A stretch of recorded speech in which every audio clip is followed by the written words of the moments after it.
మీరు అడిగినవి 100% మంజూరు చేసి మీ ప్రాంతాన్ని అభివృద్ధి చేసే బాధ్యత నేను తీసుకుంటా అని మా నాయకులకు సూచన చేస్తున్నా, మా కార్యకర్తలకు విజ్ఞప్తి చేస్తున్నా. మీకు మంజూరేనా? ఏమనట్లేదు శ్రీధర్ బాబు గారు. ఇప్పుడు మీరు అడిగినవన్నీ మంజూరు చేస్తాం. నాకు 2 లక్షల పైన మెజారిటీ ఇవ్వాలి ఎంపీకి. మా శ్రీధర్ బాబు గారు మాట ఇచ్చిండ్రు, గడ్డం వంశీని 2 లక్షల పైన మెజారిటీతో గెలిపిస్తా అని వారి మాట ఇచ్చిండ్రు. వారి పట్ల నాకు సంపూర్ణమైన విశ్వాసం ఉన్నది. పెద్దపల్లి పార్లమెంటు నియోజకవర్గ ఇన్ఛార్జిగా వారు పెద్దరికం తీసుకొని పెద్ద మనసు చేసుకొని వంశీని 2 లక్షల పైన మెజారిటీతో గెలిపిస్తా అన్నాడు. మీరందరు పెద్ద ఎత్తున చప్పట్లు కొట్టి శ్రీధర్ బాబు గారికి మనం అభినందనలు తెలియజేద్దాం. మిత్రులారా, మీకు అందరికీ తెలిసి ఈరోజు మధ్యాహ్నం 2 గంటల మీ దగ్గరికి రావాల్సి ఉండే, కానీ రాత్రి 12-1 గంటకు ఢిల్లీ నుంచి ఫోన్ వచ్చి మన నాయకుడు, మన అభిమాన నాయకురాలు శ్రీమతి సోనియా గాంధీ గారి పుత్రుడు, రాజీవ్ గాంధీ గారి కుమారుడు, ఇందిరాగాంధీ గారి మనవడు, మనందరికీ అత్యంత అభిమాన నాయకుడు శ్రీ రాహుల్ గాంధీ గారు రాయ్బరేలీ పార్లమెంటు నియోజకవర్గం నుంచి శ్రీమతి సోనియా గాంధీ గారు, శ్రీ రాజీవ్ గాంధీ గారు, శ్రీమతి ఇందిరాగాంధీ గారు ప్రాతినిధ్యం వహించిన నియోజకవర్గం నుంచి 4వ తరంగా ఎన్నికల నామినేషన్ వేస్తున్నారు. మీరు ఆ నామినేషన్కు హాజరు కావాలి అని ఢిల్లీ నుంచి ఫోన్ రావడం జరిగింది.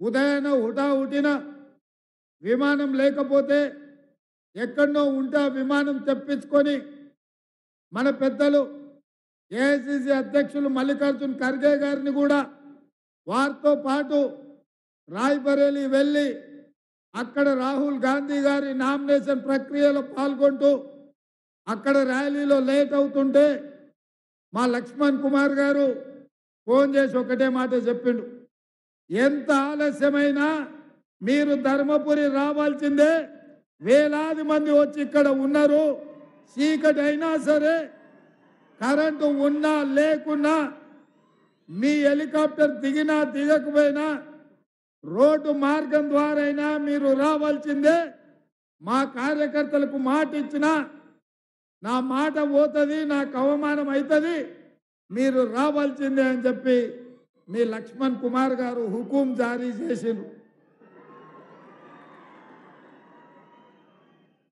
ఇక మరి మీ పెద్దపల్లి వాళ్ళు ధర్మపురి వాళ్ళు హుకుం జారీ చేస్తే వినాల్సిందే కదా. అందుకే సోనియా గాంధీ గారికి, మల్లికార్జున్ ఖర్గే గారికి, రాహుల్ గాంధీ గారికి చెప్పి వారి నామినేషన్ అయిన వెంబడే వారు పూజా కార్యక్రమంలో పాల్గొంటుంటే అక్కడికి వెళ్ళి దైవ దర్శనం చేసుకొని అక్కడ ఆశీర్వాదం తీసుకొని సోనియమ్మతోని బయలుదేరి హుటాహుటిన రాయ్బరేలీ నుంచి బేగంపేట విమానాశ్రయానికి వచ్చి అక్కడి నుంచి ఇప్పుడు మీ ముందుకు వచ్చిన ఎర్రటెండ మిట్ట మధ్యాహ్నంలో మొదలైన ఈ సభ ఇవాళ చీకటైనా ఇన్ని వేల మంది ఇక్కడ నిలబడి గడ్డం వంశీని ఆశీర్వదించడానికి ఉన్నందుకు నాకు సంపూర్ణమైన విశ్వాసం, నమ్మకం కలిగింది. మీరందరూ ఉన్నందుకు మీకు అందరికీ మనస్ఫూర్తిగా కృతజ్ఞతలు తెలియజేస్తున్నా. ఈ ప్రాంతానికి, ఈ పెద్దపల్లి పార్లమెంటు నియోజకవర్గంలో ఉన్న శాసనసభ నియోజకవర్గాలకు ఈ పార్లమెంటుకు ఒక గొప్ప చరిత్ర ఉన్నది దేశంలో. ఈ ప్రాంతంలో మంతని శాసనసభ నియోజకవర్గం ఉంది. అక్కడ ప్రాతినిధ్యం వహించిన కీర్తిశేషులు పివి నరసింహారావు గారు సర్పంచ్ నుంచి మొదలు పెడితే ఈ దేశ ప్రధానమంత్రిగా ఈ దేశాన్ని ప్రపంచ దేశాలతో పోటీ పడే విధంగా ఆర్థిక రంగంలో, వ్యవసాయ రంగంలో, పెట్టుబడుల రంగంలో, పారిశ్రామిక రంగంలో రాణించి ఈరోజు మనం ప్రపంచ దేశాలతో పోటీ పడుతున్నామంటే పివి నరసింహారావు గారి యొక్క గొప్పతనం, వారి యొక్క దూరదృష్టి వల్ల ఈరోజు ఈ దేశం నరేంద్ర మోడీ గారు అప్పుడప్పుడు 5 ట్రిలియన్ ఎకానమీ అని మాట్లాడుతుంటాడు. ఆ 5 ట్రిలియన్ ఎకానమీకి పునాదులేసి మార్గదర్శకుడిగా నిలబడ్డది పివి నరసింహారావు గారు. వారు ప్రాతినిధ్యం వహించిన నియోజకవర్గం మన మంతని నియోజకవర్గం. అక్కడి నుంచే మిత్రుడు శ్రీధర్ బాబు గారు ఈరోజు బాధ్యత నిర్వహిస్తున్నారు. అదే కాకుండా ఈ ప్రాంతం నల్ల బంగారం, సింగరేణి బొగ్గు గనులు, ఈ సింగరేణి పరిశ్రమ ఆనాడు నిజాంల నుంచి ఉమ్మడి రాష్ట్రంలో కావచ్చు, ఈనాడు తెలంగాణ రాష్ట్రంలో దాదాపుగా 50,000 కుటుంబాల సింగరేణి కార్మికులు ఈ ప్రాంతంలో ఉండడమే కాదు, ఒక భుజాన సింగరేణి గని కార్మికులు బొగ్గు దవ్వే ఆయుధము ఉంటే రెండో భుజాన కాంగ్రెస్ పార్టీ జెండాను మోసి మన శాసనసభ ఎన్నికలలో ఈ కోల్బెల్ట్ ఏరియా మొత్తాన్ని 3 రంగుల జెండాను ఎగరేసిన ప్రాంతం సింగరేణి కార్మికులు. ఇది నల్ల బొగ్గు కాదు, నల్ల బంగారం అని సమాజం అంతా అనుకుంటున్న ప్రాంతం. మరి 1990లో సింగరేణి దివాలా తీసి మూతపడే పరిస్థితి వచ్చినప్పుడు ఆనాడు కాకా వెంకటస్వామి గారు కేంద్ర ప్రభుత్వంతో మాట్లాడి 1000 కోట్ల రూపాయల నాడు కేంద్ర ప్రభుత్వం నుంచి ఈ సింగరేణి సంస్థకు మంజూరు చేయించి సింగరేణి సంస్థను కాపాడి ఇవాళ వేలాది కుటుంబాలకు నిలువ నీడనిచ్చి చేతి నిండా పని ఇచ్చిన పరిశ్రమ సింగరేణి గనులు. దాన్ని కాపాడింది కాకా వెంకటస్వామి గారు. వారు కూడా ఈ ప్రాంతం నుంచే గల్లీ నుంచి ఢిల్లీ వరకు కార్మిక బిడ్డగా, కార్మిక నాయకుడిగా, కేంద్ర మంత్రిగా రాణించి ఈ ప్రాంతానికి దేశంలోనే వన్నె తెచ్చిన కాకా వెంకటస్వామి గారు కూడా ఈ పెద్దపల్లి ప్రాంతం వాడే. వీరే కాదు, స్పీకర్గా ఆదర్శవంతుడుగా, రాజకీయాలకు అతీతంగా స్పీకర్ అంటే ఇలా ఉండాలి అని ఆ పదవికే వన్నె తెచ్చిన పెద్దలు శ్రీపాదరావు గారు. శ్రీపాదరావు గారు కూడా ఈ మంతని శాసనసభ నియోజకవర్గం నుంచే ప్రాతినిధ్యం వహించి గౌరవం తెచ్చిండు. ఆ పదవికే వన్నె తెచ్చిండు. ఈరోజు వారి వారసుడుగా మిత్రుడు శ్రీధర్ బాబు గారు కూడా కొనసాగిస్తున్నారు.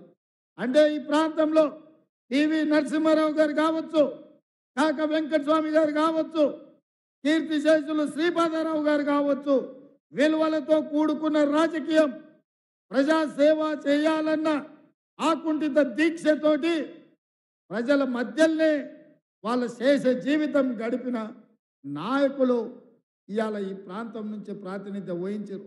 వాళ్ళే కాదు, ఇవాళ ఎన్నికైన 7 మంది శాసనసభ్యులు కూడా ప్రజలకు సేవ చెయ్యాలన్న చిత్తశుద్ధితోనే ఈరోజు వాళ్ళు కార్యక్రమాలను చేపడుతున్నారు.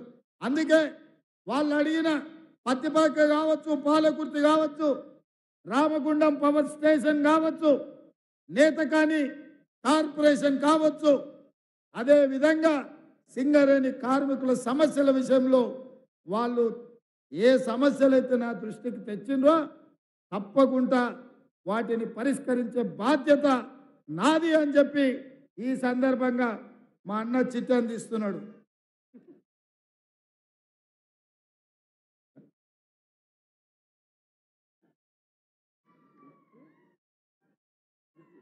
మా ప్రేమ్ సాగర్ రావు గారు కొన్ని విషయాలు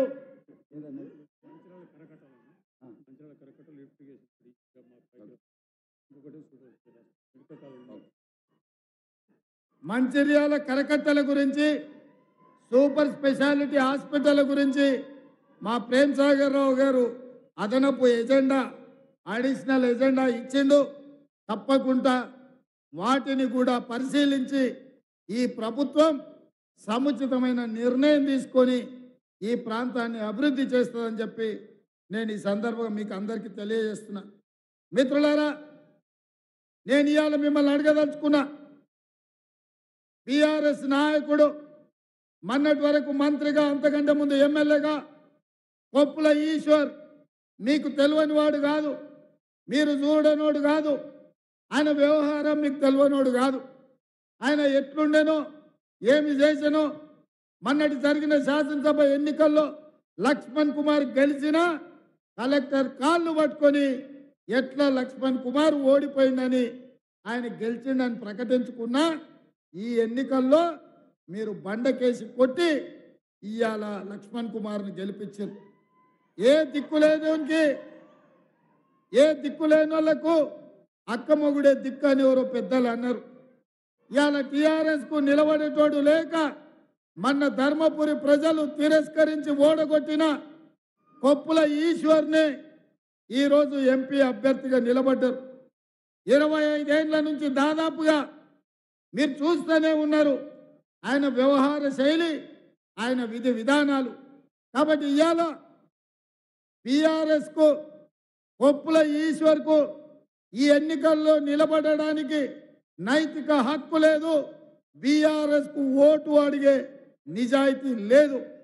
ఎందుకంటే 10 ఏళ్ళు అధికారంలో ఉండి ప్రజల్ని మోసం చేసి కాళేశ్వరం బ్యాక్ వాటర్లో మీ భూములు మునుగుతున్నా, మీ పంట నష్టపోతున్నా, కనీసం కాళేశ్వరం బ్యాక్ వాటర్స్లో మునిగిపోతున్న రైతుల సమస్యల్ని పట్టించుకోవాలన్న ఆలోచన కూడా చెయ్యలేదు. సింగరేణి బొగ్గు గనులను నరేంద్ర మోడీ ప్రైవేటీకరణ చేసి ఈరోజు సింగరేణి సంస్థని సంపేతమని చూస్తుంటే, ఇక్కడున్న బొగ్గు గనులను ప్రైవేటు టెండర్లు పిలిచి ప్రైవేటీకరణ చేస్తుంటే మౌనంగా ఉన్న ఈ కొప్పుల ఈశ్వర్ గారు ఇవాళ ఏ రకంగా సింగరేణి కార్మికుల దగ్గరికి, పెద్దపల్లి నియోజకవర్గ ప్రజల దగ్గరికి ఓట్లు అడగడానికి వస్తాడని నేను అడుగుతున్నా.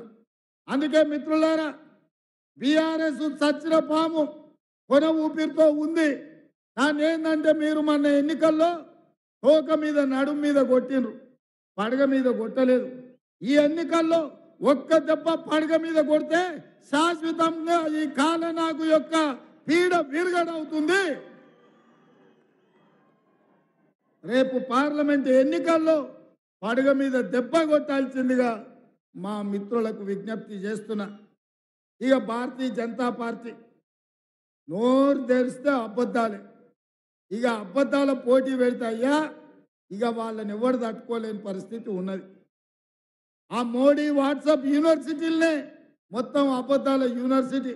ఈ అబద్ధాల యూనివర్సిటీలో పీజీలు, పిహెచ్డీలు, డాక్టరేట్లు పొందిన వాళ్ళందరూ నోటికొచ్చిన అబద్ధాలు చెప్తారు, ఏ ఒక్కటి కూడా నిజం మాట్లాడరు. అందుకే ఇవాళ బీజేపీ నాయకులని వేదిక మీద నుంచి నేను ప్రశ్నించదలుచుకున్నా. 10 ఏళ్ళు నరేంద్ర మోడీ గారు ఈ దేశ ప్రధానమంత్రిగా ఉన్నారు, అమిత్ షా గారు హోంశాఖ మంత్రిగా ఉన్నారు, కిషన్ రెడ్డి గారు 5 ఏళ్ళు ఇక్కడనే మంత్రిగా ఉన్నారు. ఏమి తెచ్చిండ్రు తెలంగాణకు, ఏమి ఇచ్చిండ్రు తెలంగాణకు? ఆనాడు పునర్విభజన చట్టంలో సోనియామ్మ ఇచ్చిన బయ్యారం ఉక్కు కర్మాగారాన్ని కాలగర్భంలో కలిచేసింది. అదేవిధంగా వరంగల్లో ఇచ్చిన కాజుపేట రైల్వే కోచ్ ఫ్యాక్టరీ నుంచి ఇవాళ వరంగల్ నుంచి లాతూర్కు తరలించకపోయినరు. ఇవాళ మన తెలంగాణకు అన్యాయం చేసిండ్రు. అదేవిధంగా ఎన్టీపీసీ ద్వారా 4000 మెగావాట్ల విద్యుత్ ఉత్పత్తి సంస్థ నిర్మించాల్సింది 10 ఏళ్లలో 1600 మెగావాట్లు మాత్రమే నిర్మించి 2400 మెగావాట్లు నిర్మించలేదు. నేను వచ్చినాక ఎంబడి పడితే ఇప్పుడు ఒక్కొక్క అడుగు ముందుకు కదులుతుంది. రంగారెడ్డి జిల్లాలో ఐటీఐఆర్ కారిడార్ అన్నాడు సోనియామ్మ ఇస్తే దాన్ని మొత్తానికి రద్దు చేసిరు. పాలమూరు రంగారెడ్డి ఎత్తిపోతల పథకాన్ని జాతీయ ప్రాజెక్టుకి ఇవ్వమంటే తెలంగాణకు మొండి చేయి చూపించింది. గిరిజన యూనివర్సిటీ, ఐఐటి, ఐఐఎం ఇలా చెప్పుకుంటూ పోతే చాంతాడంత లిస్ట్ ఉంది. ఏ ఒక్క పని చేయలే. గుజరాత్కు మాత్రం బుల్లెట్ ట్రైన్ తీసుకెళ్ళిరు, సబర్మతి రివర్ ఫ్రంట్ తీసుకెళ్ళిండ్రు. ఇవాళ గిఫ్ట్ సిటీని నిర్మించుకున్నారు. లక్షల కోట్ల రూపాయలు నిధులు తరలించకపోయినారు. నేను అడుగుతున్న బీజేపీ వాళ్ళను, గుజరాత్లో ఉన్నోళ్ళే మనుషులా? తెలంగాణలో ఉన్నోళ్ళు మనుషులు కాదా? తెలంగాణ పట్ల ఈ వివక్ష మంచిదా? ఈ దేశ ప్రధానమంత్రి గుజరాత్ను ఒకలాక, తెలంగాణను ఇంకొకలాక, తెలంగాణ ప్రాంతాన్ని సవతి తల్లి ప్రేమ చూపిస్తున్నాడు. అందుకే ఇవాళ తెలంగాణ ప్రజలు ఆలోచన చేయాలి. 10 ఏళ్ళు ప్రధానమంత్రిగా ఉన్న నరేంద్ర మోడీ మళ్ళీ మూడవసారి ఆయన అధికారం ఎక్కాలంట, 400 సీట్లు రావాలంట. ఎందుకు అడుగుతున్నారు 400 సీట్లు? వాళ్ళు ప్రభుత్వం కావాలని అడుగుతలేరు, 400 సీట్లు కావాలని ప్రత్యేకంగా చెప్తున్నారు. ఇక్కడే ప్రమాదం పొంచి ఉన్నది మిత్రులారా. ఇవాళ ఈ తెలంగాణ సమాజం అప్రమత్తంగా ఉండాలి. ఎందుకంటే ఆనాడు డాక్టర్ బాబాసాహెబ్ అంబేద్కర్ గారు రాజ్యాంగాన్ని రచించి దళితులకు, గిరిజనులకు విద్యలో, ఉపాధిలో, ఉద్యోగాలలో, రాజకీయాలలో రిజర్వేషన్లు కల్పించండి. కాబట్టే కాకా వెంకటస్వామి గారు కేంద్ర మంత్రి అయినరు, వినోద్ గారు రాష్ట్రంలో మంత్రి అయినరు, వివేక్ గారు ఎంపీ అయినరు, లక్ష్మణ్ ఎమ్మెల్యే అయినరు. ఈనాడు తమ్ముడు గడ్డం వంశీ పార్లమెంటు సభ్యుడు కాబోతున్నాడు. ఆ కొప్పుల ఈశ్వర్ కూడా ఎమ్మెల్యే మంత్రి అయిందంటే ఆనాడు కాంగ్రెస్ పార్టీ ఇచ్చిన ఎస్సీ ఎస్టీ రిజర్వేషన్. ఇవాళ సీతక్క ఎమ్మెల్యే మంత్రి అయిందన్న, బలరాం నాయక్ కేంద్రంలో మంత్రిగా పనిచేసిండన్న. ఇవాళ గిరిజన రిజర్వేషన్లు మనం ఇవ్వడంతో అదేవిధంగా బలహీన వర్గాలు వెనుకబడ్డారు, వాళ్ళకు కూడా రిజర్వేషన్లు ఇవ్వాలి అని కాంగ్రెస్ పార్టీ 1978లోనే బీపీ మండల్ కమిషన్ వేసి ప్రజల యొక్క స్థితిగతులను తెలుసుకొని 52% ఉన్న బలహీన వర్గాలకు 27% రిజర్వేషన్ ఇవ్వాలని ఆదేశాలు ఇచ్చింది. ఇవాళ వాళ్ళ ఆస్పిరేషన్స్ పెరిగినాయి, వాళ్ళు కూడా చదువుకున్నారు, వాళ్ళు కూడా డాక్టర్లు, లాయర్లు, ఇంజనీర్లు అయినరు, ఐఏఎస్లు, ఐపీఎస్లు అయినరు. మాకు ఇంకా హక్కులు కావాలి, రాజకీయ అవసరాలు పెరగాలి, మాకు రాజకీయ అవకాశాలు ఇవ్వండి, రిజర్వేషన్లను పెంచండి అని వాళ్ళు రాహుల్ గాంధీ గారి భారత్ జోడోలో కలిసి అడిగారు. అందుకే కాంగ్రెస్ ఆలోచన చేసింది, ఎస్సీ రిజర్వేషన్లు, ఎస్టీ రిజర్వేషన్లు వాళ్ళ జనాభా దామాష ప్రకారం పెంచడమే కాకుండా ఈ దేశంలో బలహీన వర్గాల యొక్క జనాభా కులగణన చేసి వాళ్ళ రిజర్వేషన్లు పెంచాలి అని నిర్ణయం తీసుకున్నది. ఒకవేళ బలహీన వర్గాల కులగణన జరిగితే రిజర్వేషన్లు పెరుగుతాయి, దామాష ప్రకారం నిధులను కేటాయించాల్సి వస్తుందన్న ప్రమాదాన్ని గుర్తుపట్టిండ్రు. అందుకే రాజ్యాంగాన్ని సమూలంగా మార్చి రిజర్వేషన్లను రద్దు చేయాలన్న కుట్ర భారతీయ జనతా పార్టీ చేస్తుంది. నరేంద్ర మోడీ గారు ఈసారి 400 సీట్లు వస్తే లోక్సభలో 2/3 మెజార్టీతోని బిల్లు పాస్ చేస్తాడు, రిజర్వేషన్లను రద్దు చేస్తాడు. ఇదే కాదు, రాజ్యాంగ నిపుణులకు తెలుసు, దేశంలో ఉన్న రాష్ట్రాలలో 50% పైగా అసెంబ్లీలు కూడా ఆమోదించాలి. అందుకే 8 రాష్ట్రాలలో ప్రతిపక్ష ప్రభుత్వాలను పడగొట్టి బీజేపీ ప్రభుత్వాలను ఏర్పాటు చేసుకున్నారు. ఉదాహరణకు మహారాష్ట్రలో శివసేనను చీల్చిండ్రు, ఎన్సీపీని చీల్చిండ్రు, కాంగ్రెస్ను చీల్చిండ్రు. 50% పైగా వివిధ రాష్ట్రాలలో అసెంబ్లీలో ఆమోదం చెందితే ఈ దేశంలో రిజర్వేషన్లు రద్దు కాబోతున్నాయి. నేను ఇవాళ తెలంగాణ దళితులను, గిరిజనులను, బలహీన వర్గాల యువకులను నేను అడుగుతున్నా, మీరందరూ చదువుకున్నారు, మీరు అవకాశాల కోసం అడుగుతున్నారు, మీకు అవకాశాలు ఇవ్వాలి, మీ రిజర్వేషన్లు పెంచాలి అని కాంగ్రెస్ పార్టీ అంటుంది. నరేంద్ర మోడీ గారు అంటున్నారు, మనవాద సిద్ధాంతాన్ని ఆవహించిన భారతీయ జనతా పార్టీ ఈరోజు రిజర్వేషన్లను రద్దు చేయడం ద్వారా దళితుల, గిరిజనుల, బలహీన వర్గాల హక్కులను కాలరాయాలని చూస్తుంది. మీరు వేసే ప్రతి ఓటు బీజేపీకి మీ రిజర్వేషన్ల మీద పోటు పడబోతుంది, మీ రిజర్వేషన్లు రద్దు కాబోతున్నాయి. మిత్రులారా, ఇది దేశం యొక్క మూలవాసులైన దళితుల, గిరిజనుల మీద దాడి. ఈ దాడిని మీ ఓట్ల ద్వారా ముప్పు తెచ్చుకుంటారా? మీరు ఆలోచన చెయ్యండి. నేను ఇవాళ మేధావులను ఆలోచన చేయమని అడుగుతున్నా. బ్రిటిషర్స్ ఉన్నప్పుడు 1881 140 సంవత్సరాల క్రితం బ్రిటిష్ వాళ్ళు ఈ దేశంలో ఉండే జనాలను జనాభా లెక్కలు కట్టి ప్రతి 10 సంవత్సరాలకి ఈ దేశంలో జనాభా ఎంతుందో లెక్కలు చెప్పేటోళ్ళు. భారతీయ జనతా పార్టీ నరేంద్ర మోడీ ప్రధానమంత్రి అయ్యే వరకు 60 ఏళ్ళు బ్రిటిష్ వాళ్ళు క్రమం తప్పకుండా ప్రతి 10 సంవత్సరాలకు జనాభా లెక్కలు పెట్టిండ్రు. కాంగ్రెస్ పార్టీ అధికారంలోకి వచ్చి స్వతంత్రాన్ని తెచ్చి 60-70 సంవత్సరాలు జనాభా లెక్కలు కట్టిండ్రు. 2014 తర్వాత జనాలలో మార్పు వచ్చింది. జనాభా లెక్కలతో పాటు కులగణన కూడా జరగాలి అని బలైన వర్గాలు డిమాండ్ చేసిండ్రు. ఆ డిమాండ్ను కాంగ్రెస్ పార్టీ ఒప్పుకున్నది. 2021లో జనాభాతో పాటు కులగణన జరగాల్సిన అవసరం ఉండే. ఈసారి భారతీయ జనతా పార్టీ నరేంద్ర మోడీ గారు రెండోసారి ప్రధానమంత్రి అయినాక జనాభా లెక్కలు కానీ కులగణన కానీ చెయ్యలేదు. నేను సూటిగా కిషన్ రెడ్డిని అడుగుతున్నా, బండి సంజయ్ని అడుగుతున్నా, ఈ రాష్ట్రానికి వస్తున్న నరేంద్ర మోడీ, అమిత్ షాని అడుగుతున్నా, 2021లో మీరెందుకు జనాభా లెక్కలు చేయలేదు? మీరెందుకు కులగణన చెయ్యలేదు? దీని వెనకాల కుట్ర లేదా? దీని వెనకాల కుతంత్రం లేదా? దీని వెనకాల రిజర్వేషన్లు రద్దు చేయాలన్న దుర్మార్గమైన మీ ఆలోచన లేదా? ఇవాళ ఈ దేశంలో 90% ఉన్న దళితులు, గిరిజనులు, బలైన వర్గాల యొక్క రిజర్వేషన్లను రద్దు చేసే అధికారం, హక్కు మీకెవడిచ్చిండు? అందుకే మిత్రులారా, ఈ ఎన్నికలు కీలకమైనవి. కాంగ్రెస్ పార్టీకి అధికారం కొత్త కాదు. 75 సంవత్సరాలలో 55 సంవత్సరాలు కాంగ్రెస్ అధికారంలో ఉంది. రాహుల్ గాంధీ గారి ముత్తాత జవహర్లాల్ నెహ్రూ గారు ప్రధానమంత్రిగా చేసిండు. వాళ్ళ నాయనమ్మ ప్రధానమంత్రి చేసింది. వాళ్ళ నాయన ప్రధానమంత్రి చేసిండు. వాళ్ళమ్మ యూపీఏ చైర్పర్సన్గా 10 సంవత్సరాలు మన్మోహన్ సింగ్ గారిని, పివి నరసింహారావు గారిని 5 ఏళ్ళు ప్రధానమంత్రిగా చేసింది. వాళ్ళకు పదవులు కొత్త కాదు. పదవుల పట్ల వాళ్ళకు వ్యామోహం లేదు. ఎందుకంటే మనం కళ్ళతో చూస్తున్నాం. పార్టీ అధ్యక్ష పదవి కూడా మల్లికార్జున్ ఖర్గే గారికి ఇచ్చింది. కానీ ఇవాళ నేను మీకందరికీ విజ్ఞప్తి చేస్తున్నా, మీకందరికీ నేను పర్సనల్గా మీ అందరికీ వేడుకుంటున్నా, ఈ దేశ ప్రజాస్వామ్యం, ఈ దేశంలో రాజ్యాంగం ప్రమాదంలో పడుతుంది. ఈ దేశానికి రాహుల్ గాంధీ ప్రధానమంత్రి అయితే తప్ప మీ రిజర్వేషన్లను కాపాడేవాడు లేడు. నరేంద్ర మోడీ ఎవరి మాట వినడు. పార్లమెంటులో మెజార్టీ వచ్చిందంటే రిజర్వేషన్లు రద్దు కాబోతున్నాయి. అందుకే ఇవాళ మన రిజర్వేషన్లను కాపాడుకోవాలంటే ఈ దేశానికి రాహుల్ గాంధీ గారు ప్రధానమంత్రి గారు కావాలి. అందుకే నేను ఇవాళ రాయ్ బరేలీకి వెళ్ళి వారి నామినేషన్ కార్యక్రమంలో పాల్గొన్నా.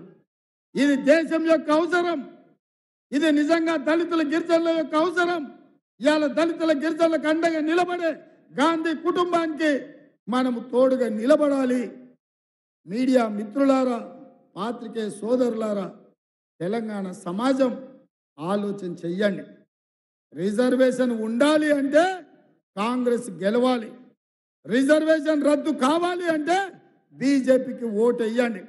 నేను ఒకటే మాట చెప్పదలుచుకున్నా, ఇవాళ ఈ రిజర్వేషన్లను ఉంచుకొని ఈ సమాజంలో వెనుకబడిన వాళ్ళ నిర్లక్ష్యానికి లోనైన వాళ్ళను, సమాజంలోనే గౌరవం లేకుండా, అవకాశాలు రాకుండా బాధపడుతున్న వర్గాలు బాగుపడాలి అని అంటే రిజర్వేషన్లు ఉండాలి. ఉన్న రిజర్వేషన్లు పెరగాలి. మీరు బీజేపీకి ఓటేసిందంటే రిజర్వేషన్లు రద్దు కాబోతున్నాయి. మిత్రులారా, ఈ ప్రమాదం నుంచి బయటపడేసే శక్తి మీ దగ్గరనే ఉంది. మనకు రాష్ట్రంలో అధికారం వచ్చింది. అధికారం మీద మనకు ఇబ్బంది లేదు. 10 ఏళ్ళు మనమే ఉంటాం. వాడో వీడో అదైతుంది ఇదైతుంది అంటుండు. నేను అడుగుతున్న మా కార్యకర్తల్ని, మీ రక్తాన్ని చెమటగా మార్చి దారబోసి భుజాలు కాయలు కాసేలా జెండాలు మోసి వీళ్ళందరిని ఎమ్మెల్యేలు గెలిపించారు. మీ కష్టంతో వచ్చిన ప్రభుత్వాన్ని ఎవడన్నా కూలగొడతాడంటే మీరు ఊరుకుంటారా? ఒక్కడొక్కరిని లాగుల తొండలిచ్చి మీరు కొట్టారా? ఎవడని ప్రభుత్వం జోలికి వస్తే, ఈ ప్రభుత్వం వైపు కన్నెత్తి చూస్తే మా కాంగ్రెస్ పార్టీ కార్యకర్తలు గ్రామాన తండాలలో, గూడాలలో, మారుమూల పల్లెల్లో దొరికినట్టు లాగుల్లో తొండలిడిచి కొడతారన్న నమ్మకం, విశ్వాసం నాకున్నది. ఎవడి ప్రభుత్వాన్ని ఈంచు కూడా కదిలించలేరు. 10 సంవత్సరాలు ఇందిరమ్మ రాజ్యం ఉంటుంది, ప్రజా పాలన జరుగుతుంది. ఇచ్చిన 6 గ్యారెంటీలను అమలు చేసే బాధ్యత మాది అని చెప్పి నేను మిత్రులకు తెలియజేస్తున్నాను. అందుకే మిత్రులారా, ఇవాళ బీజేపీ మాటకు మేము అంత చేసినాం, మేము ఇంత చేసినాం అంటుండు. నేను అడుగుతున్నా, నేను చూపిస్తున్నా. ఒకసారి మా వంశీ తీసుకుంటాడు, అది మా లక్ష్మణ కూడా తీసుకోమని కోరుకుంటున్నా. ఇట్లా ఇవాళ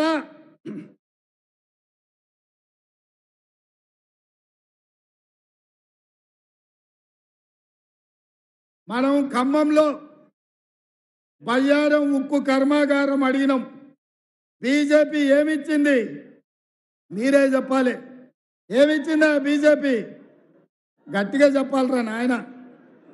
బయ్యారం ఉక్కు కర్మాగారం మనం అడిగితే బీజేపీ గాడిద గుడ్డు ఇచ్చింది. వరంగల్లో కాజిపేట రైల్వే కోచ్ ఫ్యాక్టరీ అడిగితే బీజేపీ ఏమిచ్చింది? ఐటీఐఆర్ కారిడార్ మనం అడిగితే బీజేపీ ఏమిచ్చింది? మనం గిరిజన యూనివర్సిటీ అడిగితే బీజేపీ ఏమిచ్చింది? మనం ఐఐఎం ఐఐటి అడిగితే బీజేపీ మనకేమిచ్చింది? మరి ఇవాళ ఏం అడిగినా తెలంగాణకు ఒక పెద్ద గాడిద గుడ్డిచ్చిన బీజేపీ ఇవాళ మనల్ని వచ్చి ఓట్లు అడిగితే మనం ఓట్లేస్తామా మిత్రులారా? అందుకే ఇవాళ బీజేపీ ఏమిచ్చిందని నేనంటే గాడిద గుడ్డ అని మీరు అనాలి. మోడీ ఏం తెచ్చిందంటే గాడిద గుడ్డ అని మీరు అనాలి. రెడీనా? రెడీనా? రెడీనా? రెడీనా? ఈ పక్క సప్పుడు వస్తలేదు మా వాళ్ళు కూడా వెనకాల ఉన్న వాళ్ళు కూడా రెడీ కావాలి. మరి మా వాళ్ళు మీరే అంటారని అనుకుంటారు. బీజేపీ ఏమిచ్చింది? నరేంద్ర మోడీ ఏం తెచ్చిండు? బీజేపీ ఏమిచ్చింది? నరేంద్ర మోడీ ఏం తెచ్చిండు? బీజేపీ ఏమిచ్చింది? నరేంద్ర మోడీ ఏం తెచ్చిండు? బీజేపీ ఏమిచ్చింది? నరేంద్ర మోడీ ఏం తెచ్చిండు?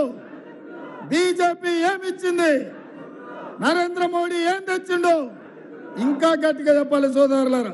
బీజేపీ ఏమిచ్చింది? నరేంద్ర మోడీ ఏం తెచ్చిండు?